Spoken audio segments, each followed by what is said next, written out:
UK અને ભારત સરકારની સંધિ મુજબ જેલ ટ્રાન્સફરિંગનો પહેલો કિસ્સો સામે આવ્યો છે, જેમાં યુકેમાં આડેધડ ચપ્પુના ઘા મારી મંગેતરને રહેસી નાખી હતી. સમગ્ર મામલે બ્રિટનમાં મંગેતરની હત્યા કરનાર કેદીને સુરતની જેલમાં ટ્રાન્સફર કરાયો છે. વર્ષ 2020માં આરોપી જીગુ સોરઠિયાએ આડેધડ ચપ્પુના ઘા મારી મંગેતરને રહેસી નાખી હતી. હત્યારાએ 21 વર્ષીય મંગેતર ભામિનીની ક્રૂરતાપૂર્વક હત્યા કરી હતી, જેને લઈ યુકેની લેસ્ટર કોર્ટે આજીવન કેદની સજા ફટકારી હતી. આરોપીના પરિવારે ભારત જેલ ટ્રાન્સફરની મંજૂરી માંગી હતી. 4 વર્ષ બ્રિટનની જેલમાં સજા ભોગવ્યા બાદ સુરત જેલ લવાયો છે. વર્ષ 2020માં 23 વર્ષીય જીગુકુમાર સોરઠીએ 21 વર્ષીય મંગેતર ભાવિનીની ક્રૂરતાપૂર્વક હત્યા કરી હતી. સમગ્ર મામલે યુકેની લેસ્ટર કોર્ટે હત્યારાને અતિ ક્રૂર જાહેર કરી આજીવન કેદની સજા ફટકારી હતી. સપ્ટેમ્બર 2020માં યુકેની કોર્ટે આરોપી જીગુને આજીવન એટલે કે 28 વર્ષની સજા સંભળાવી હતી. પરિવારે યુકે અને ભારત સરકારની સંધિ મુજબ પરિવારે આરોપીને ભારત જેલ ટ્રાન્સફરની મંજૂરી માંગી હતી. 4 વર્ષ બ્રિટનની જેલમાં સજા ભોગવ્યા બાદ બાકીની સુરતની લાજપોર જેલમાં સજા ભોગવશે.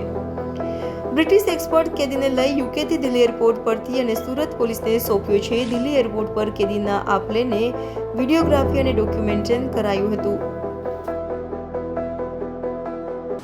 ઉમરગાંવના जो कलगांव एरिया है त्याना एक रहवासी है जीगुकुमार सोरठी जे यूके में एक मर्डर केस में जो कन्विक्ट थेला है अने अमुक वर्षों त्या एना सजा कापीने जो अपना भारत सरकार अने यूके गवर्नमेंट साथेना ट्रांसफर ऑफ सेंटेन्स्ड पर्सनना जो एक एग्रीमेंट है एना हिसाब थी बीजा जेटला भी समयना सजाना बाकी है एना सजाना समय अहींया लाजपुर सेंट्रल जेल में गाड़वा माटे जो है हमारी टीम भारत सरकार गृह मंत्रालय हुकुम थी जो है ब्रिटिश अथॉरिटीज़ एना अपना कब्जो सौंपेल जो है अने गई काले जो है एसीपी हेडक्वार्टर मिस्टर राणा अने एनी पूरी टीम एना कब्जा लईने गई काले लाजपुर जेल सूरत खाते जो है एना त्या जो सौंपेल जो है अने बाकी जो सजाओ है एना अहींया एना व्यतीत करवाना रहेशे.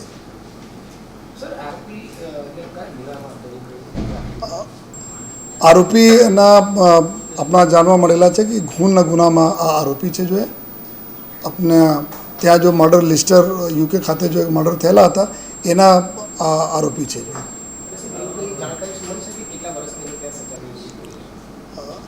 एटला पर समय जो इन्फॉर्मेशन ऑफिशियल इन्फॉर्मेशन मળી છે कि बाकीना समय જેટલા કરવાના છે આ જો જેલ અથોરિટીઝને આપણે ભારત સરકાર એના જેલ અથોરિટીઝને ઇન્ફોર્મ કરેલા છે.